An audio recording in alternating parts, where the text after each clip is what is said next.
That's it for our spin-off showcase. But what about the show that started it all?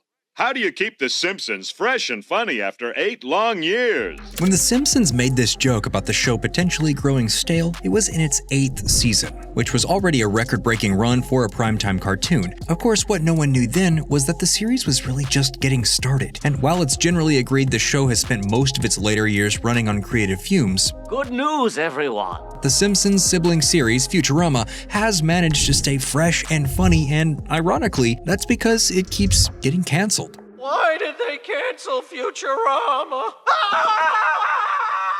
But before we start explaining the mad science behind it all, why not take a moment to subscribe to the Nerdstalgic channel? After making their debut in a series of shorts on The Tracy Ullman Show in 1987, The Simpsons received their own series on the Fox network just 2 years later. Created by cartoonist Matt Groening, the show initially told relatively grounded stories about a blue-collar family in a town that might as well have been located anywhere in America. Despite, or perhaps because of, some of Bart's then controversial antics, quickly became a massive hit and an unprecedented pop culture juggernaut. Over the course of its first decade, The Simpsons would evolve its sense of humor a number of times, becoming more comedic, more imaginative, and more subversive. And while there is no consensus on exactly what season constitute The Simpsons' golden age, fans do seem to overwhelmingly agree that it happened somewhere in those first 10 years. The 2.5 decades since, however, have been, to put it kindly, a bit rougher. Am I so out of touch?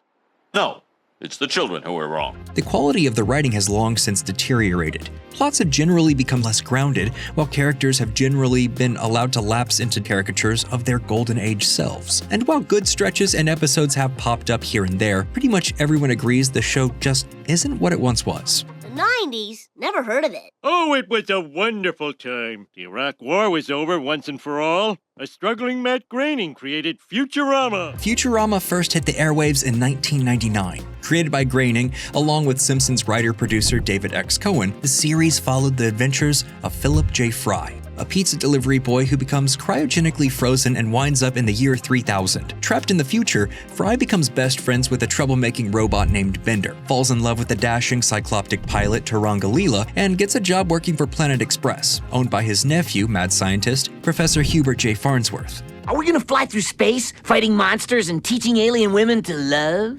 If by that you mean transporting cargo, then yes. Unlike The Simpsons, Futurama dove headfirst into the bizarre and the fantastical, and its sci-fi setting allowed for the existence of basically anything the writers' imaginations could conjure up. It was a great way to differentiate Futurama from The Simpsons, even while the show managed to retain a somewhat familiar tone and aesthetic. Futurama quickly became a name for itself. It was a huge success for a primetime adult cartoon, but it wasn't quite the success that The Simpsons was. So in 2004, it came to a close in a now classic episode called The Devil's Hands Are Idle Playthings, which ended with Fry using a holophone to create a primitive but heartfelt scene for Fry and Leela kissing and walking off into the distance together. Your music's bad and you should feel bad. This probably would have been the end of Futurama, but in 2003, the Cartoon Network acquired the rights to show reruns of Family Guy and Futurama, and the shows were a huge success for the network, rekindling interest in both series. Comedy Central eventually took over those syndication rights and, in doing so,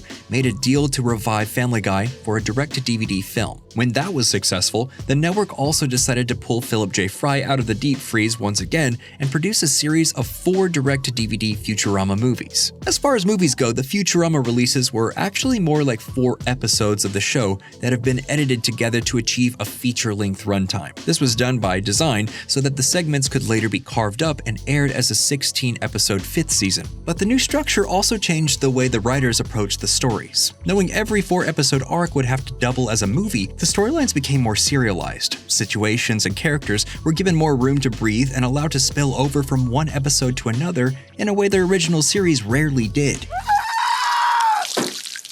You call that an ink defense? Goodbye, friend. The change in format gave the installments from Season 5 a distinctly different pace and vibe than the ones from the original run. The reactions to that aspect were mixed, but there was also a big upside.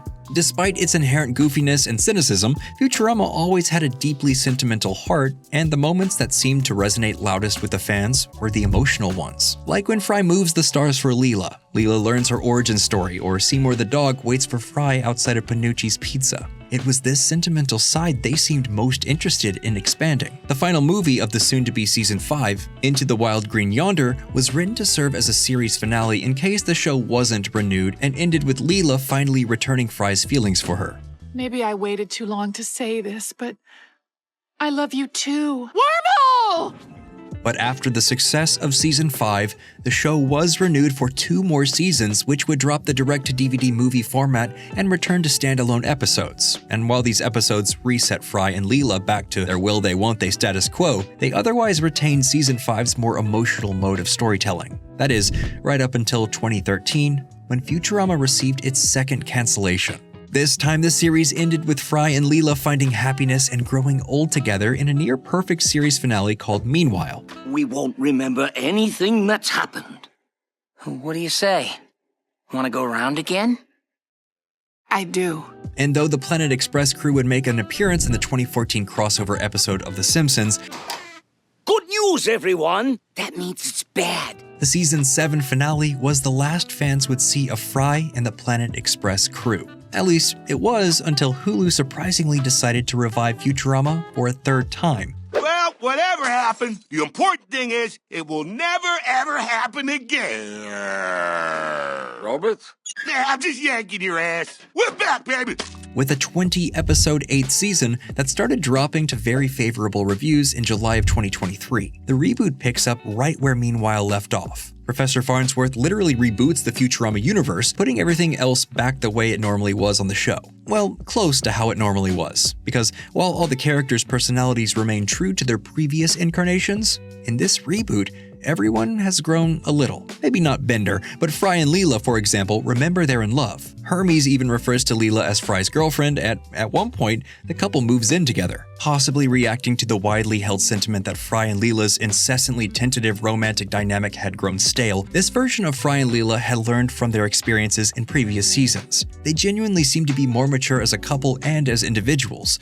And they're not the only ones who have grown. For example, Amy, who began the process of reuniting with her estranged husband way back in Season 5, now has kids with him and becomes a loving mother to her children. Evolving these relationships has not only kept the characters feeling fresh, but it's given the writers new situations to mine for character-based comedy. So I'll just write the scripts. Any idiot can be a TV writer. The bottom line is that over the long haul, the 2 cancellations actually seem to have improved the show and its storytelling. And of course, they gave fans a chance to miss the characters and grow nostalgic for their world and their adventures.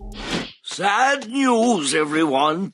Oh, good, you're already crying. So what does this all mean for The Simpsons? Well, even today, very few shows get to come back from cancellation once, much less twice, so from a business perspective, it's totally understandable that long-running series like The Simpsons aren't volunteering to be canceled in hopes that they'll come back a few years later with a rejuvenated creative mojo. Really excited to show you guys the pilot for our new series.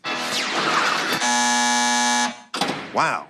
Fox has really streamlined the process. But that's why Futurama is such a fascinating case study, because its odd and unique history suggests maybe they should. At least from a creative perspective, Futurama offers an incredibly rare glimpse at all the positive effects taking a break can have on a show's creative team and audience. Which is to say, even in Springfield, absence will probably make the heart grow fonder.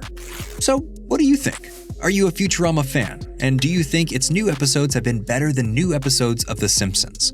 Let us know down in the comments below, and if you enjoyed this video, you'll definitely find others you like if you check out the rest of the channel. As always, thank you for subscribing to Nerdstalgic.